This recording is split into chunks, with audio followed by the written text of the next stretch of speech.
Hey guys, welcome back to the football show. Yeah, it's your show. It's your host Shindi here, and today we are going to discuss about Chelsea, the recent performances, and how our team is going on with the new uh, management, what takeover, and the appointment, and how Graham Potter is doing on the team. Now we can discuss about our last game's performances. Let's talk about Chelsea versus AC Milan. Graham Potter fielded a good lineup, which impressed me so much. The fact that he used a back three of Wesley Fofana, Kalidou Koulibaly, and Thiago Silva, and he later used James as the wing back and Chilwell as the other on the left wing back. Remember also in the Crystal Palace game, I really criticized him, although I did post that video of how he fielded a back four. When Chelsea plays a back four, it doesn't really bring out the quality of some players such as Reece James, who is known to be very productive on the right flank, and Chilwell, who was quite dominant on that game since he's not well defensively built, and Thiago Silva, Thiago Silva and Fofana were not quite a match, but Fofana played a really good game, although he gave out a goal because that was poor man marking. He would have marked Odson Edward, but the guy just let Edward score.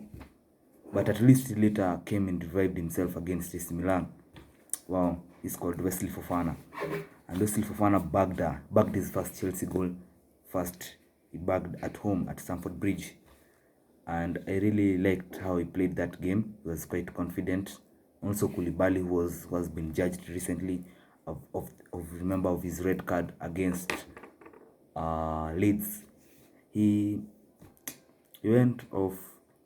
I think he came off.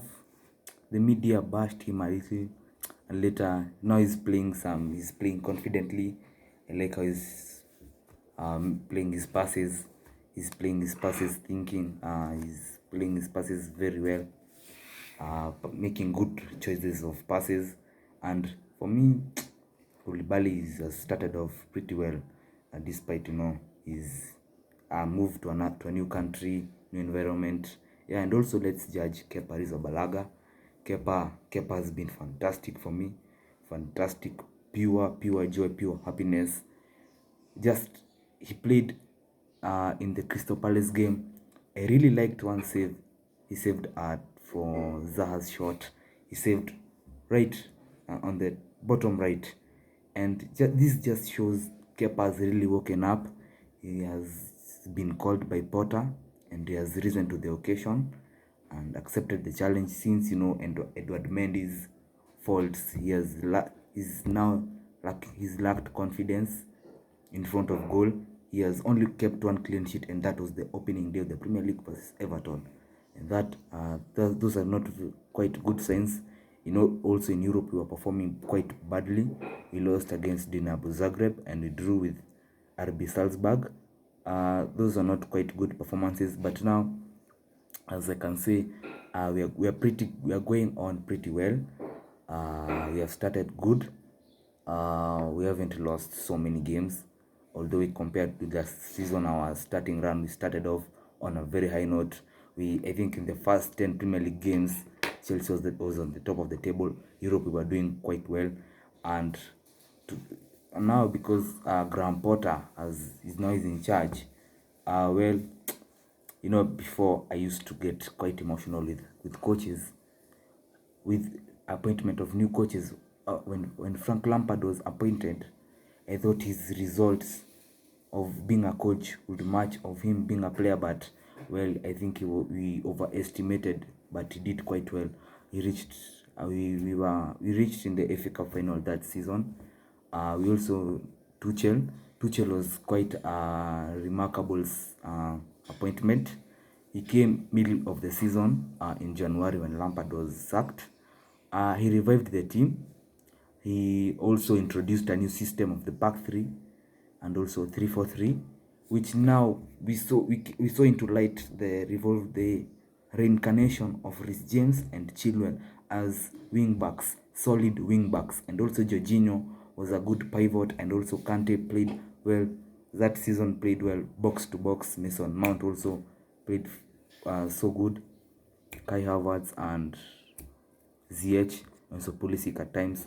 But since the new management came into place, people have been criticized a lot.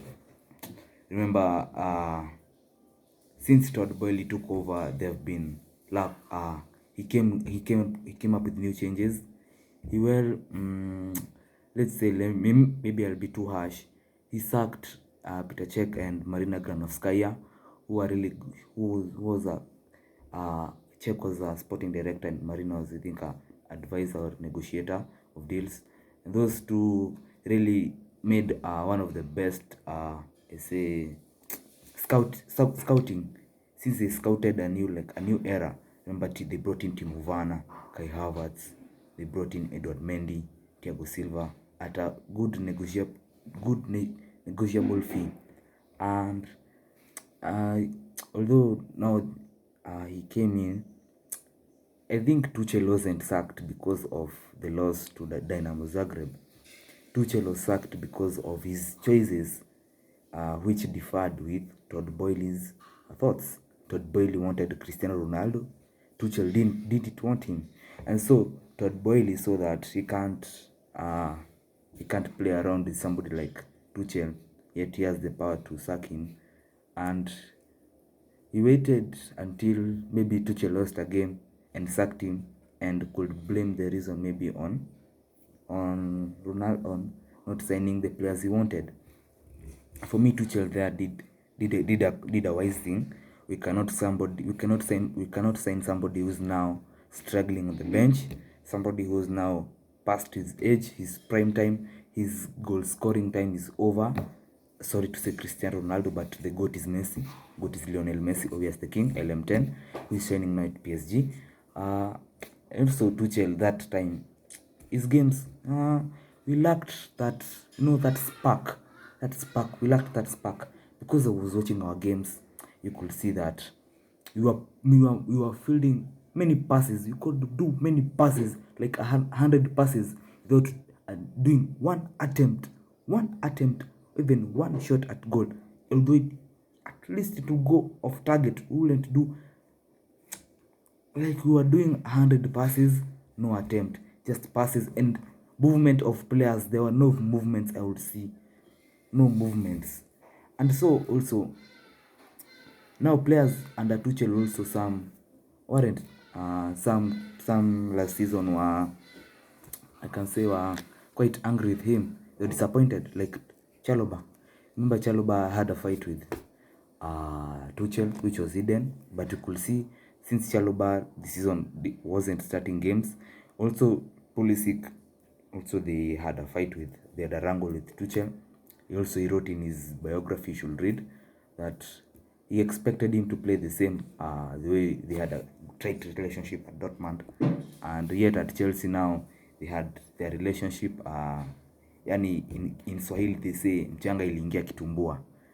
No, the relationship turned from sweet to sour, and yeah, it wasn't quite good. I also will say the sacking of Tuchel, although I didn't like it, but it had to be because we haven't played some attractive football. Considering we are one leading team, we are a very big team. Chelsea is a very big football club, and there is quite some tension. But we'll move on. Now, considering the way Graham Potter has started, he has started quite well. He has not lost a game. Yeah, two wins and one draw. One draw came at Salzburg. And yeah, AC Milan played some fantastic football. I've never seen football like that. I appreciate every player. In fact, that lineup he fielded was one of the best lineups I've ever seen. In fact, I like it. Give it 100%. Potter, on Tuesday we have a game. Please, Potter. I know Please, someone tell him to put the same lineup. They played all well. Rhys James, in fact, played fantastic, and also Aubameyang, blood clot. Aubameyang bagged his first goal in the Champions League since leaving Borussia Dortmund, and guess what? In the park, in Stamford Bridge, bagged it. I'm really happy for him, and hope he can score more. Now, during this time, I'm doing a video just before the Wolves game. Now, I think it's 4:12, and as you know, Chelsea have already released their lineup of this game. And let's check on the lineup. I'll show you guys. I hope you can see the lineup.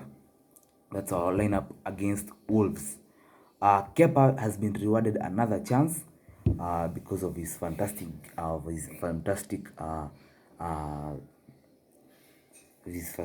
playing. Also, Aspilicueta has been brought back from the dead. Aspilicueta has been brought back.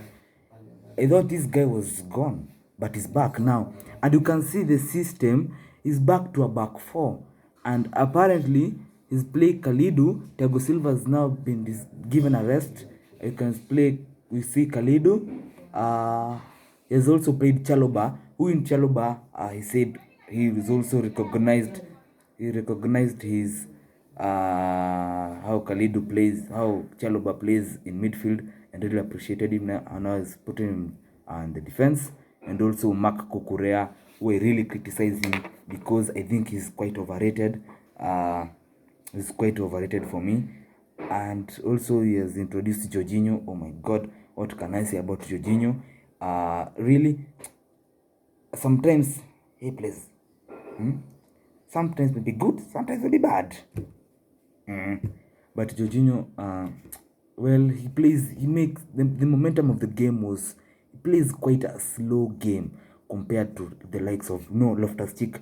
That game played as a 6, and also Kovacic was playing as the box-to-box, the 8. And now, also he has brought the likes of, you see, in midfield now you have Loftus-Cheek playing as the box-to-box, and Conor Gallagher, I think, will play as the 10. And also he's brought in back Kai Havertz as our number 9, Christian Pulisic, and also Mason Mount. It's sad to say some people are on the bench. We are seeing James is on the bench. Chukwuemeka, wow. Chukwuemeka is on the bench. Kovacic, Sterling, Ziyech, Aubameyang, and Armando Broja. So Thiago Silva has been given a rest since, on Tuesday we are back with the Champions League, the 4th game of the group stage. We'll be playing the Giuseppe Meazza, or they say in Italia, San Siro. It will be good again in Italy. Now, let me tell you, expect also a win, despite we'll be going at another stadiums at Italy, referring to Italy. But let us now judge on the Wolves game. The lineup is good. Okay, I don't like the back four, but let's hope for a win. We pray for a win. We'll have a good game. In fact, Pulisic is reincarnated. Pulisic, remember, in the Crystal Palace game, Pulisic came in as a sub and assisted Conor Gallagher's goal, who also came in as a sub. I really like how Potter is bringing out the best in players. In Tuchel's era, there's some players who are dissatisfied with his coaching. Some people like Pulisic, like Chalobah, and now they're really coming into the light. They're really now coming to boss. They're doing bossing. They are really doing the way they were doing in the past. Like Pulisic, let's hope he'll be back the way he was playing in the 1920 season, the Lampard era, and also this guy called Chalobah, who last season. In fact, let me tell you, this is a Mshindi fact, Mshindi 73 fact about Trevor Chalobah. When Trevor Chalobah has played and started in the game, Chelsea has never lost. That's a stunning fact. Let me give you. We have 15 wins, 4 draws. Trevor Chalobah, in fact, is like a gem. Let me tell you, I have a superstition. If Trevor Chalobah plays against even the best Real Madrid, We won't lose that game. Remember, we played in the FA Cup final and also in the Carabao, and we drew. That's called a draw. Even though they won the trophies, it's a draw since the win. It's a win if it's considered they won in the period of 90 minutes, but they withdrew and later went for these games called went for extra time, penalties, blah blah blah, like that. Now for this game I'm seeing, we pray that we shall perform well, and also we pray for a win. Also in fact, we need clean sheets. We really lacking clean sheets. You're playing like now. Manchester United now have more clean sheets than us, and it's quite worrying. I don't like it. I hope also Spiliqueta, since he hasn't played he hasn't played a lot. He hasn't started a game this season. We play that he'll play good. But he also attacks well, but we play they said we play also but we pray for a win, and the players will do everything. From my side, it's been an honor telling you more about the fixtures, and everything will go well. It's been me, your host, Shindi 73, as Jesus says. Up the Chelsea, up the Blues. Good luck, Chelsea. Come on, you Blues. Come on, you Geezers. Bye bye.